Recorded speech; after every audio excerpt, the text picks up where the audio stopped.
Video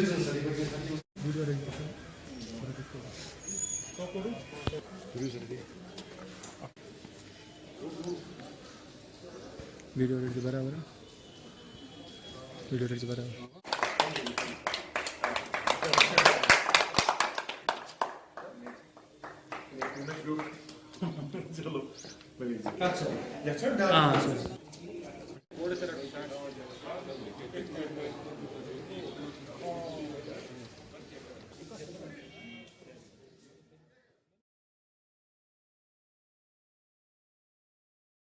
जैसे कि आपने देखा कि आज हमने जो ये SDPO क्रीरी जो रिसेंटली कुछ साल पहले ही क्रिएट हुआ था यहाँ पे पोस्ट, लेकिन ऑफिस की कमी की वजह से यहाँ पे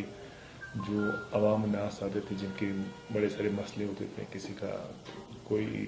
लैंड रिलेटेड इशू होता या किसी ज़मीन रिलेटेड या पासपोर्ट वेरिफिकेशन डिफरेंट मैटर्स से, तो लोगों को एक फैसिलिटी देने के साथ साथ जो अपने जवानों का भी यहाँ पे जो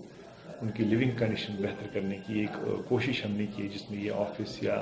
जो बाहर टॉयलेट पॉइंट्स बाथरूम पॉइंट्स जो बनाए गए हैं, ये इसी का हिस्सा है कि जो हमारे अपने जवान और जो लोगों को यहाँ पे सहूलियत ज़्यादा से ज़्यादा बेहतर तरीके में हो सके, उसी सिलसिले की एक कड़ी है। तो इंशाल्लाह